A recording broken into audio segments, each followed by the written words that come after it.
अकबर बीरबल से कैसे मिले। एक बार बादशाह अकबर अपने कुछ सिपाहियों को लेकर शिकार पर निकले। शिकार करते करते वे सभी वन में बहुत आगे निकल आए और रास्ता भटक गए। अत्यधिक प्रयासों के बाद भी उन्हें आगरा राजमहल जाने का रास्ता नहीं मिल सका। धीरे धीरे शाम घिरने लगी। सबका भूख प्यास से बुरा हाल हो गया, लेकिन वे रुके नहीं और अनुमान के आधार पर आगे बढ़ते रहे। कुछ देर में वे सब एक तिराहे पर पहुंचे। उन्हें उम्मीद थी कि वहां से एक रास्ता अवश्य महल को जाएगा, लेकिन कौन सा, ये पता करना आवश्यक था। आसपास कोई ऐसा व्यक्ति दिखाई नहीं पड़ रहा था जिससे रास्ता पूछा जा सके। सब चिंतित होकर इधर उधर देख रहे थे। तभी बादशाह की दृष्टि एक बालक पर पड़ी जो उनकी ओर ही आ रहा था।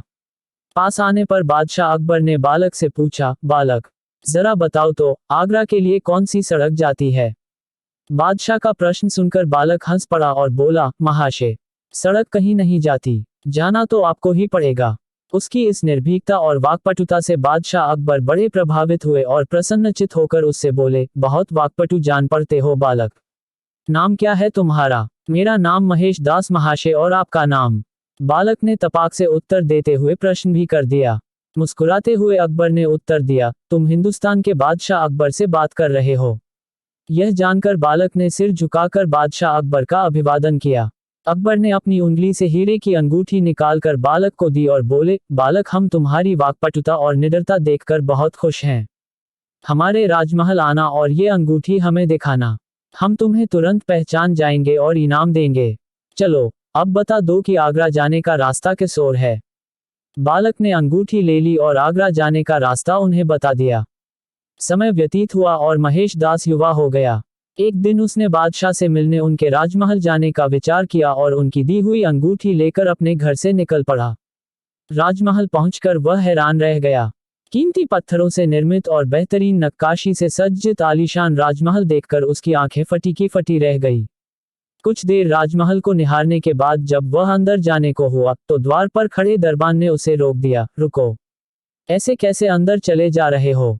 बादशाह अकबर के द्वारा दी हुई अंगूठी दिखाते हुए महेश दास दरबान से बोला, महाशय, मुझे जहां पनाह से मिलना है। दरबान उसे राजमहल में प्रवेश देने के लिए राजी हो गया, किंतु इस शर्त पर कि बादशाह उसे जो भी इनाम देंगे उसका आधा हिस्सा वो उसे देगा। बीरबल ने शर्त मान ली। राजमहल में प्रवेश कर वह बादशाह अकबर के दरबार पहुंचा। बादशाह सलामत को सलाम करने के बाद उसने उन्हें अंगूठी दिखाई, जिसे पहचान कर बादशाह बोले, अरे, तुम तो वही बालक हो जिसने हमें रास्ता बताया था। जी हुजूर। बोलो, इनाम में क्या चाहते हो। जहां पनाह, मैं चाहता हूं कि आप मुझे इनाम में 100 कोड़े लगवाएं। महेश दास ने नम्रतापूर्वक निवेदन किया।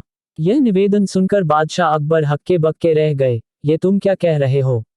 बिना अपराध के हम तुम्हें कैसे कोड़े लगवा सकते हैं। हुजूर, मुझे इनाम में 100 कोड़े ही चाहिए। महेश दास की जिद के आगे अकबर को झुकना पड़ा और उन्होंने जल्लाद को आदेश दिया, महेश दास को 100 कोड़े लगाए जाए। जल्लाद ने महेश दास को कोड़े लगा शुरू किया। जैसे ही उसने 50 कोड़े पूरे किए, महेश दास बोला, बस हुजूर, ये मेरे हिस्से का इनाम था। इनाम का आधा हिस्सा मुझे अपने वचन अनुसार आपके दरबान को देना है, इसलिए 50 कोड़े उसे लगाए जाएं। यह कहकर बीरबल ने राजमहल में प्रवेश के लिए दरबान से हुई बातचीत का पूरा विवरण बादशाह अकबर को दे दिया। यह बात सुननी थी कि दरबार में ठहाके लगने लगे। बादशाह अकबर ने दरबान को 50 की जगह 100 कोड़े लगवाए।